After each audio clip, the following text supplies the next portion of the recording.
For today, I can see it coming. Well, the big boss got me an appointment with the consultant. You know what we call her around here? The cleaner, the butcher. So it can only mean one thing. I'm in the next batch. Steve, your midday appointment is here. Speaking of the devil. Okay, good to go. I'll speak to you later. Mr. Green. Please, call me Steve. Mr. Green, do you know why I'm here? Let me guess. For the next batch. And what makes you think that, Mr. Green? It required a swift reputation around here, you know? Your company has asked me to evaluate and to reallocate the company's potential in terms of personnel. Don't listen to the gossip. I'm not the killer these people think I am. Whatever. So what can I do for you, miss? Miss C. As in? As in careful. As in carefree. As in caring. Just Miss C, okay? Okay, just Miss C, so what can I do for you?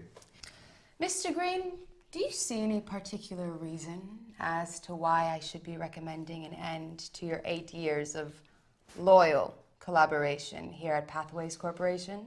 For one thing, I was the last to arrive in the department. I have a family, children. They take a lot of my time and energy. I have to pay for their education. Well, on the other hand, this kind of consideration doesn't really fit into your logic of, how did you put it? Reallocation of the company's potential. You know, it is exactly this kind of defeatist and paranoid attitude that plays tricks on you and works against your own interest. Do you have any plans for lunch? No, nothing special. Why? Let's get out of here. Let me take you to a place where you might look at life a bit differently, with a more serene and objective outlook.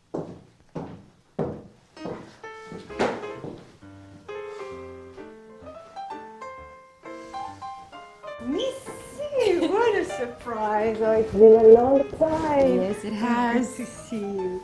Oh, you came with one of your victims. Welcome, the usual table of the condemned. Relax. I won't have lunch with someone who is tense and aggressive. The only person who's aggressive here is you. As for your friend, the hostess. What are those creepy innuendos about your victims and the table of the condemned? Calm down. It's just a joke between girls, okay? Now, tell me, how do you see yourself? I mean, in life, outside of the office, with your friends and family? I'd like to have an idea. Why don't you ask them? I'm asking you. So please stop with this aggressive adolescent act, or I'll drop you here and I'll really get you fired. You're starting to get on my nerves with this air of the victim that the whole world wants to crucify. Isn't there any menu in this dump? How is one supposed to order any food around here? You just ask for the last supper of the condemned. Fresh start cocktail to begin with. And for lunch, may I suggest self-respect salad for the gentleman? Oh, yes. Seems appropriate. I think so. And for you, dear, red herring with patience herbs. How do you feel with that? Absolutely. Good. As usual, you are a very creative hostess. Thank you. And for the next course, well, we'll advise according to the vibes.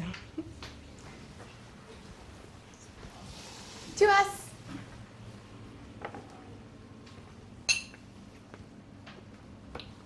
Tell me something funny about yourself. Something funny. Something funny. Something amusing. Yes, something different. Something to take away this gloomy work atmosphere that you're carrying around with you? Something about your childhood? Something foolish that you did when you were young? What's in that cocktail? Noble powder and arsenic? Or just vitriol and red mountain? Stop it.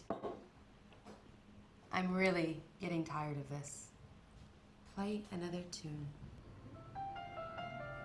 Story from my youth. Well, there was this time when my mother, whom I loved, and who loved me dearly, was preparing a very large party. She had arranged for my brothers and I to have an early dinner. While she was in a last-minute rush before the guests were to arrive, I came down in my pajamas and was tugging at her evening dress to ask her to come and hug me good night. She was so stressed that she pushed me away, saying that she didn't have time.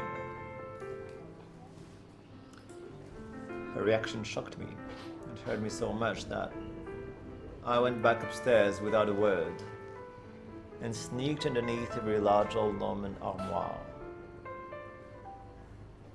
I can still remember the layers of dust I lived with for 24 hours. I stayed in that cupboard all night and all the following day with my thumb in my mouth. Of course, everybody was looking for me. I was in a daze, like in a very deep and detached meditation where nothing could reach me. This self-imposed confinement made a big change in me. I was about 4 years old. Wow. Thank you. What a funny story. I'm not surprised. Fits well with what you are now. And can I know what this means? Well, do you sometimes feel like this story kind of repeats itself in your adult life? Oh, I get it. I see where you're going with that. Back again to where we speak about the victim who the whole world wants to crucify, right? Red herring with patience herbs and self-respect salad for the gentleman. Bon appetit. Don't you think our friend Vivian is a riot in her own way? Where were we? Oh, yes. Who are you? Who am I? That's right. A young white executive, 6 feet tall, 36 years old, married. Stop it! You're doing it again. Being more stupid than you actually are. Who are you really?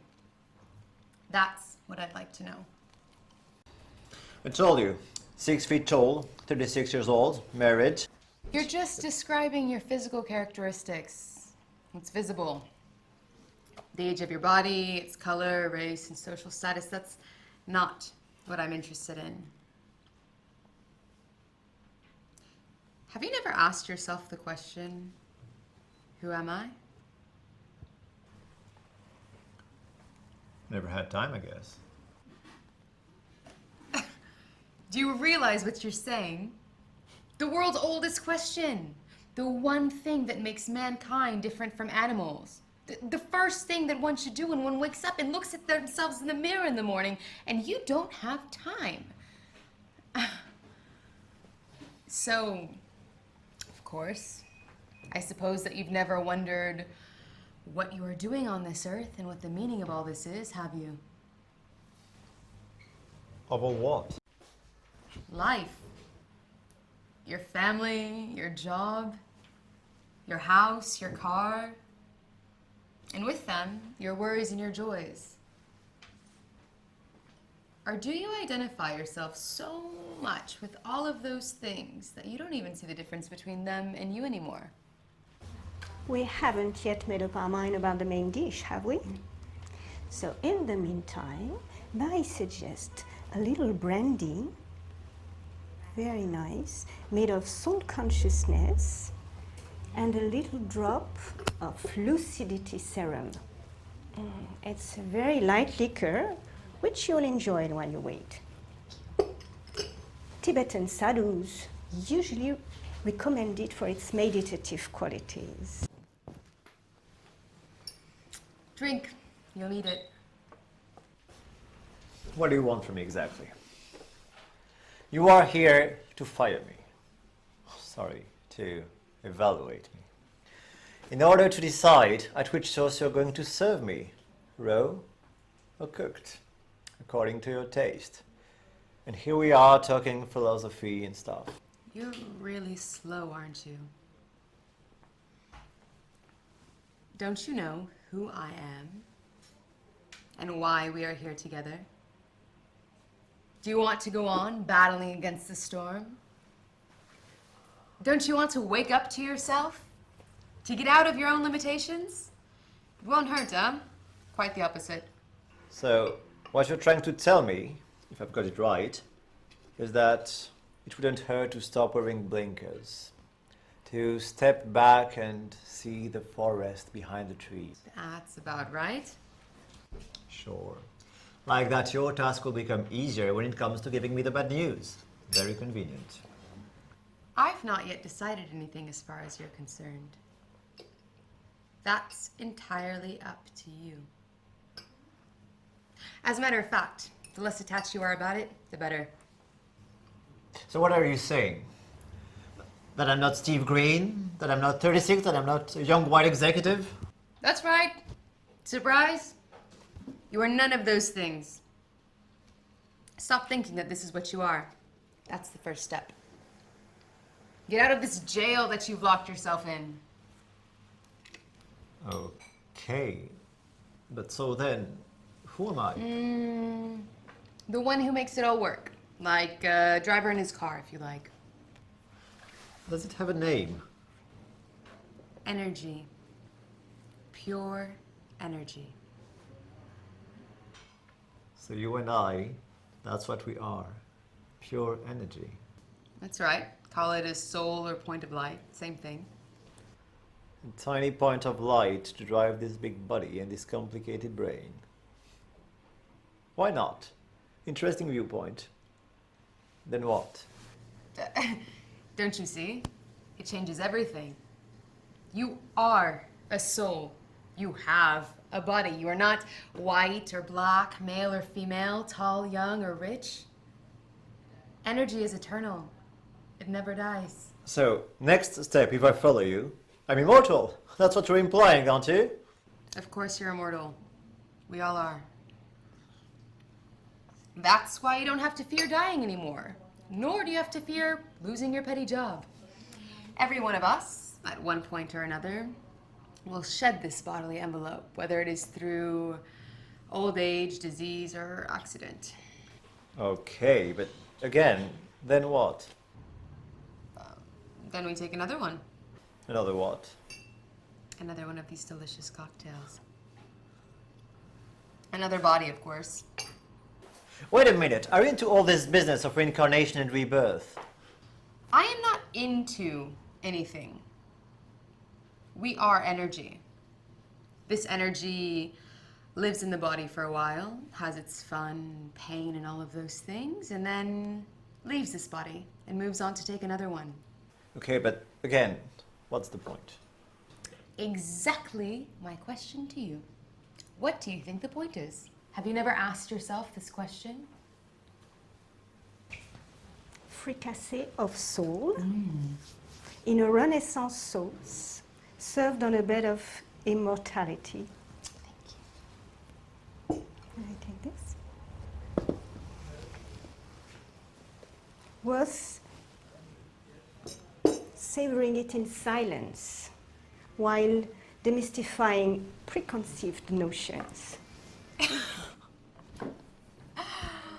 Oh, poor Mr. 36-year-old, 6 feet tall, white executive. You're completely lost, aren't you? Do you play this game with all your victims? No. Only the ones who are with it. And what makes you think that I am? Your illusions. It's 2 o'clock. Your boss is waiting for me. I gotta go. Thank you.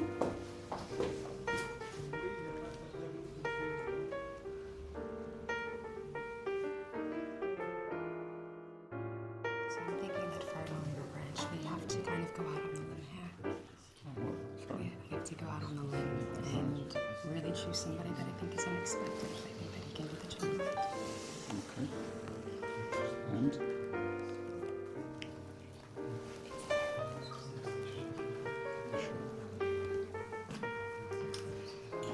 So, Mr. 6 feet tall waiting to be laid off. Still employed? Surprise. Have you thought about our little conversation the other day? You seem quite intimate with our big boss. Is he also immortal, disembodied, pure energy? That's good.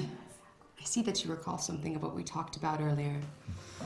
And that, as usual, you still misunderstand everything. Good. It'll make my decision a little bit easier. And you continue to speak in riddles. That's true. I do like to cover my tracks, have you noticed? A little, yes. Besides, you didn't tell me everything, did you? If what you said is true, there's got to be something else. It cannot end there, I mean. There's got to be some sort of higher entity who makes sense of everything, right? Not bad. Not bad at all, huh? You're making progress. How do you feel if we just leave everyone? Just go. I mean, just go without taking leave?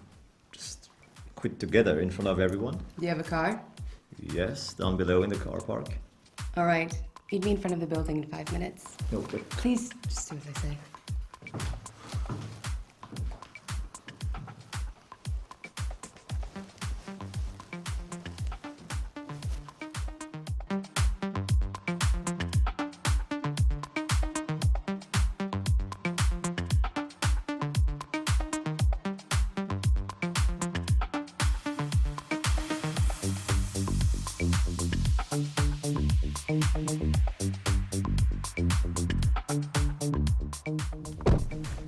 Where are you taking me? You'll see. Another one of those strange places, I bet. Yep, and you ain't seen nothing yet, mister.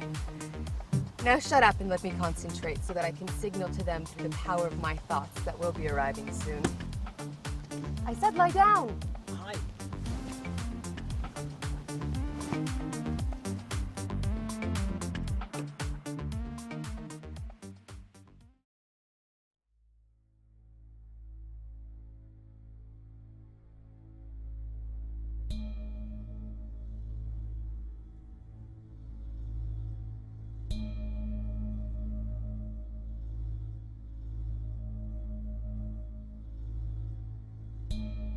What are you feeling?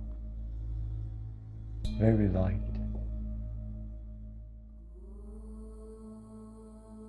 A lot of light. And warmth.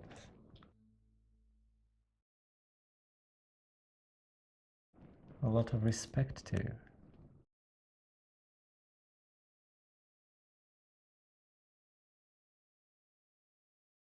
And love.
Here you are.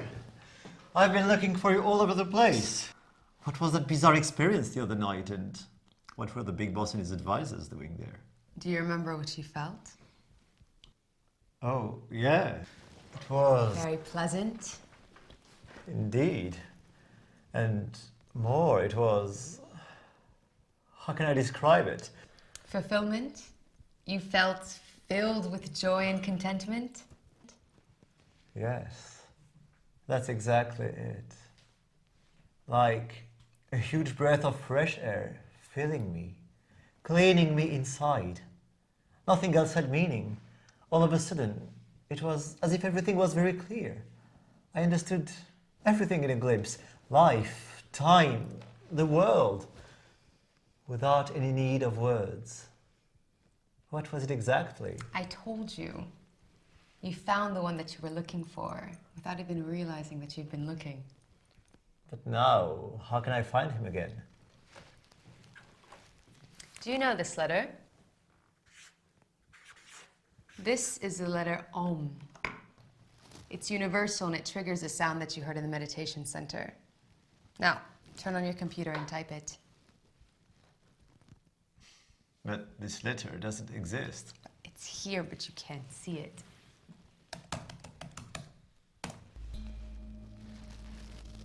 Close your eyes.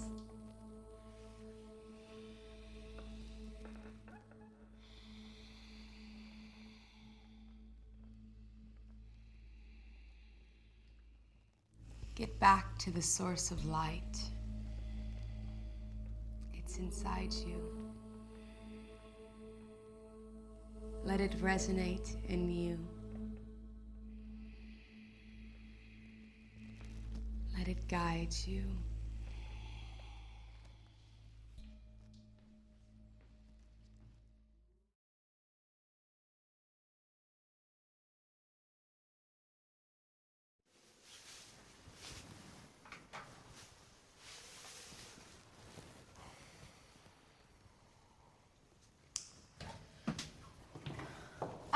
Green. Yeah. Listen, the management has decided to extend your current contract. You may be expecting a promotion in the next few weeks. I want to leave that warmth again. That light, that love. Nothing else interests me anymore. Are you out of your mind? You have a family. Children that take up lots of your time and energy. You have to pay for their education. Do you remember? That's the speech that you gave me the first day that we met. And now that the company is extending its trust in you, you just want to run away from your own karma? For God's sake, pull yourself together. But it's you. What? It's you who opened this completely new horizon for me. You who showed me that there was something else out there. You who helped me find a new meaning to my life.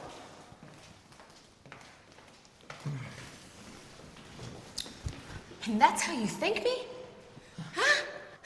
Just trying to blow it all off? No. You really don't get it, do you? Listen, one cannot escape one's own karma, but one can alter its personal consequences, the way those same situations affect us. Look at you. 1 week ago, you were desperate to keep your job, and today you just ignore it. Try to reconcile those two realities. That's what life is all about, my dear. No, wait. Listen, where can I attract attention? Tonight, meet me at the conference room, 10 p.m., not before.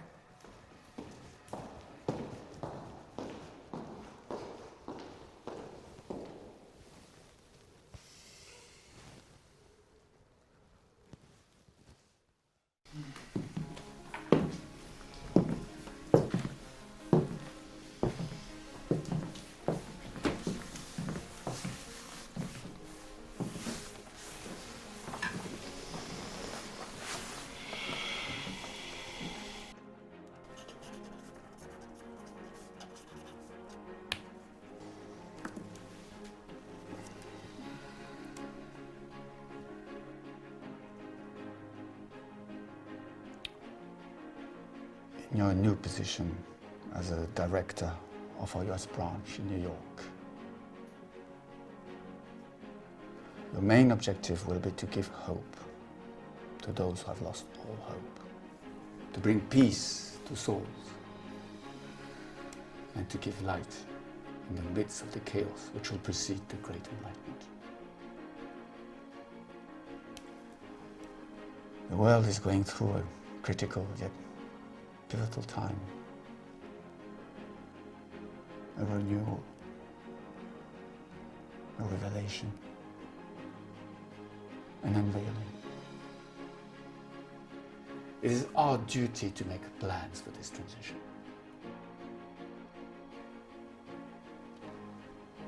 Miss Corona's mission was not to destroy your life or to make it miserable. She was the instrument to help you wake up to who you really are. Now it's your turn.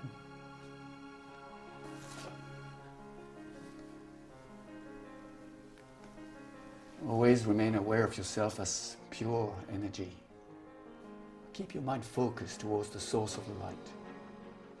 And open the eyes of those who crave to have a glimpse at the source and to see themselves for who they really are.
The shadows of themselves being reflected on the bottom wall of the cave.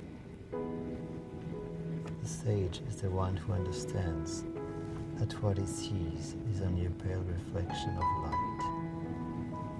He finds the way towards truth and gets out of the cave.